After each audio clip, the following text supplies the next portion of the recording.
बारा के कलई स्थित प्रादेशिक अस्पताल के रोगी सबके कंबल वितरण कल गेल बाटे। लायंस क्लब ऑफ कलैया बारा अस्पताल में भर्ना भइल रोगी सबके 50 थान कंबल वितरण कैले बाटे। लायंस क्लब के संस्थापक मेलविन जोन के जन्म जयंती के उपलक्ष्य में रोगी सबके कंबल वितरण कल गेल। कंबल क्लब के अध्यक्ष प्रदीप कुमार शाह बतैले बानी।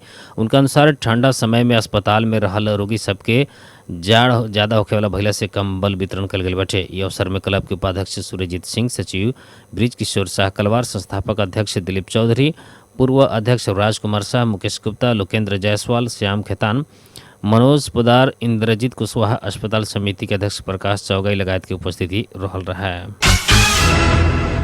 सशस्त्र प्रहरी की टोली सरलाही के परसा गाउँपालिका 6 स्थित मलहिया पोखरी नजीक से मोटरसाइकिल सहित 10 किलो गांजा बरामद कैले बाटे। सशस्त्र प्रहरी बल बॉर्डर आउटपोस्ट संग्रामपुर से प्रहरी निरीक्षक रामहरि खड़का के नेतृत्व में खटल टोली शनिचर के दोपहरिया उक्त जगह से उक्त परिमाण के गांजा मध्य प्रदेश 03-035 त 78-68-92 नंबर के मोटरसाइकिल बरामद कैले बाटे। गोप्य सूचना के आधार में खटल उक्त टोली के देखला बाद गांजा लेके आयल व्यक्ति सब मोटरसाइकिल उक्त गांजा छोड़ के फरार भइल। बरामद मोटरसाइकिल गांजा आवश्यक अनुसंधान के खातिर जिला प्रहरी कार्यालय मलंगवा में भेजल गई। सशस्त्र प्रहरी बल बॉर्डर आउटपोस्ट संग्रामपुर के प्रहरी निरीक्षक रामहरि खड़का जानकारी दिले बानी। वीरगंज में ट्रैक्टर से लड़के एक पुरुष की मृत्यु भइल बाटे। मृत्यु होखला में परसा के जगन्नाथपुर गांव पालिका 5 भिखमपुर के 45 वर्षीय शिव कुमार कुर्मी रहल बानी। काल दोपहरिया वीरगंज महानगर पालिका 17 अलाव स्थित सड़क में नाच हो तो 3 से 34 नंबर के ट्रैक्टर से लड़के कुर्मी गंभीर घायल भइल रहनी। घायल कुर्मी के वीरगंज स्थित नारायणी अस्पताल में इलाज के क्रम में मृत्यु भइल जिला प्रहरी कार्यालय परसा जनल बाटे। ट्रैक्टर ओकर ड्राइवर के प्रहरी नियंत्रण में लेके अनुसंधान कर रहल जिला प्रहरी कार्यालय परसा के प्रवक्ता प्रहरी न्याय परीक्षक किशोर रमसाल जानकारी दिले बानी। बर्दिया में बाघ के आक्रमण से 40 वर्षीय पदम कला थापा के जान गल बटे। ठाकुर बाबा नगर पालिका 7 सुंदरपुर गांव के थापा बकुआ सामुदायिक वन नजीक के बकरी चरावे के क्रम में बाघ के शिकार भइल बाड़ी। बाघ से थापा के आक्रमण करके जंगल भीतर तान के ले गए बाद स्थानीय वासी प्रहरी सेना राष्ट्रीय निकुंज के टोली सब खोजी शुरू कैले रहे। टोली पुगला के बाद बाघ लाश के उतना ही छोड़ के भागल रहे। घटना बाद स्थानीय वासी सब बाघ के नियंत्रण में लेवेला मृतक परिवार के क्षतिपूर्ति उपलब्ध करावेला मांग कैले बाटे। मांग पूरा न भइला तक लाश न उठावे के अड़ान स्थानीय सब रहल बाटे। बाघ के नियंत्रण में लेवेला प्राविधिक के टोली परिचालन कल गेल बाटे, लेकिन सामुदायिक वन क्षेत्र में आक्रमण भइला से क्षतिपूर्ति के विषय अन्यल बाटे। राष्ट्रीय प्रकृति संरक्षण कोष के बर्दिया प्रमुख अजीत तुम्बा हम्फे के अनुसार साउन एने बर्दिया में हाथी, गेड़ा बाघ के आक्रमण में पड़ के 3 जने के जान जा चुकल बाटे। जिला प्रहरी कार्यालय मकवानपुर से भारी परिमाण में चरस, अफीम और गांजा सहित 3 जने के पकड़ाव गए बाटे। पकड़ाव पर वाले में 2 जने भारतीय नागरिक और 1 जने नेपाली नागरिक रहल बानी। प्रहरी बीतल रात भारत के हरियाणा जिला के 2 व्यक्ति के चरस आ अफीम सहित पकड़ाव गए बाटे। पकड़ाव पर वाले में 25 वर्षीय कुणाल गोथवाल आ 20 वर्षीय मनीष कुमार रहल बानी।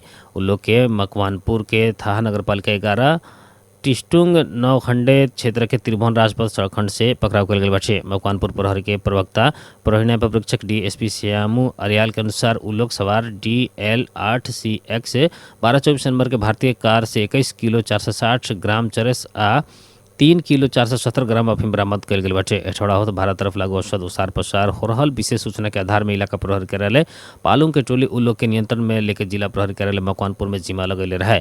ये सही लागू औषध गांजा 101 किलो सहित वीरगंज महानगर पालिका 26-18 सुगौली निवासी 20 वर्षीय राजन राउत कुर्मी के पकड़ाव कल गई बाटे।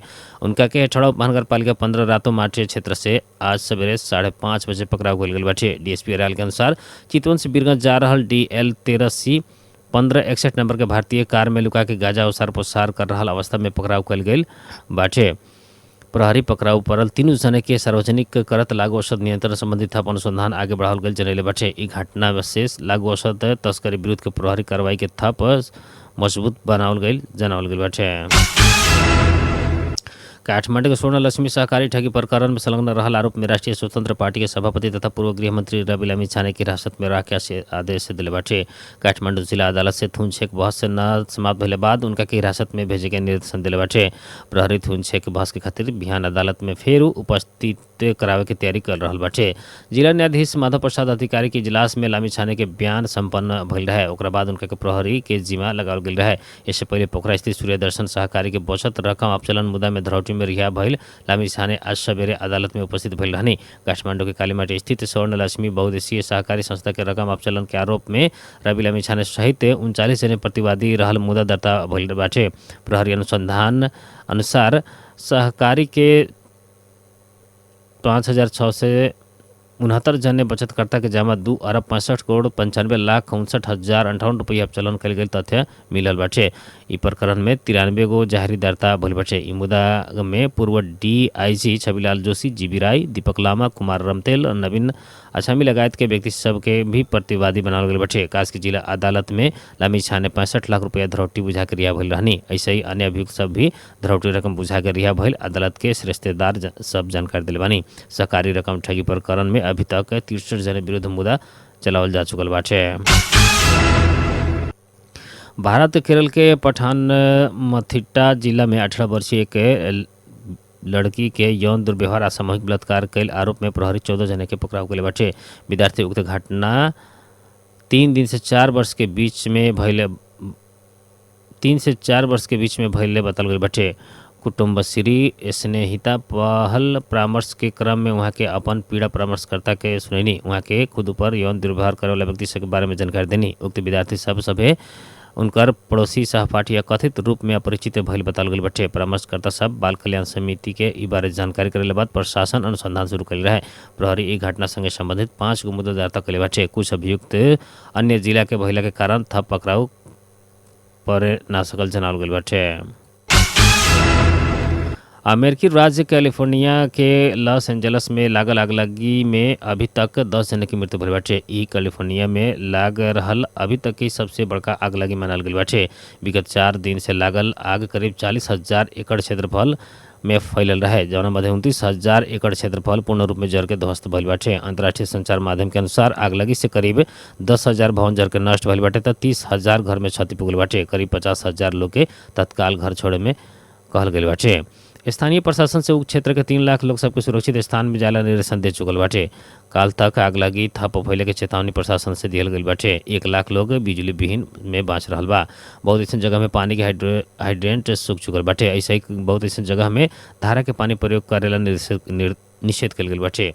गंदा पानी के कारण स्थानीय सबके स्वास्थ्य स्थिति बिगड़े के प्रशासन के आशंका रहल बाटे। उ लोग स्थानीय सबके पानी औंट के पिएला कहले बाटे। अभी तक वो आगलगी से Paris Hilton, Tom Hanks, Steven Spielberg जैसन हॉलीवुड सेलिब्रिटी के घर जरल बाटे त उपराष्ट्रपति कमला हैरिस के घर खाली कल गई बाटे। उहे क्रम में राष्ट्रपति जो बाइडेन अपन कार्यकाल के अंतिम विदेश भ्रमण के रूप में तय कल गई इटली भ्रमण अंतिम समय में रद्द कैले रहनी।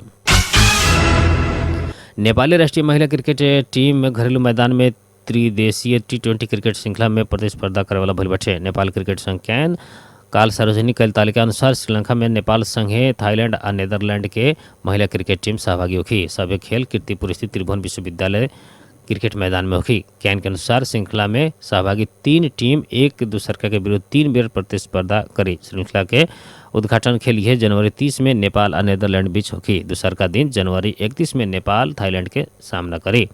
ऐसा ही बाद फरवरी 2 में नेपाल नेदरलैंड संगे दूसरा बेर खेल खेली तब फरवरी 3 में थाईलैंड संगे भी भिड़ी। नेपाल अपन अंतिम 2 खेल फरवरी 5 और नेदरलैंड और फरवरी 6 में थाईलैंड संगे खेली। कैन के अनुसार सभी खेल दोपहरिया 12:15 से शुरू की। जय ट्रॉफी एलिट कप क्रिकेट के फाइनल में नेपाल पुलिस क्लब और त्रिभुवन आर्मी क्लब आमने सामने होगला भइल बाटे। विभागीय टोली सबके उत्कृष्ट प्रदर्शन करत और फाइनल में स्थान पक्का के बाद बागमती और मध्य प्रदेश की यात्रा सेमीफाइनल तक ही समाप्त भइल। नेपाल पुलिस बागमती प्रदेश के पराजित करत 2 जीत निकालल एकल टोली बनल फाइनल में प्रवेश कैले बाटे। बागमती पुलिस के दूसरका इनिंग में 116 रन के सामान्य लक्ष्य दिले रहे, जबकि पुलिस 5 विकेट गंवात आसानी से पूरा कैलक। पुलिस के खातिर अमित श्रेष्ठ उत्कृष्ट प्रदर्शन करत 2 इनिंग में धमाकेदार पारी खेलनी। पहले इनिंग में 79 रन बनेले बाद दूसरा इनिंग में वहाँ के 44 बॉल में 56 रन जोड़नी। कुशल भुरतेल भी 19 बॉल में 32 रन बना के टीम को उत्कृष्ट शुरुआत दिलैनी। त्रिभुवन आर्मी मध्य प्रदेश विरुद्ध सहज जीत दर्ता करत फाइनल में स्थान बनैलक। आर्मी प्रतियोगिता में 2 खेल ड्रामा रोकला पर भी मधेश विरुद्ध के जीत फाइनल में स्थान सुरक्षित कैलक। फाइनल खेल में 3 दिवसीय होगी, जौना के आयोजना बीरगंज में माघ 1 से 3 गते तक होगी। जय ट्रॉफी के उपाधि के खातिर पुलिस आर्मी बीच के जमका भेंट के क्रिकेट प्रेमी सब विशेष साथ हेरे के अपेक्षा कैल गेल बाटे।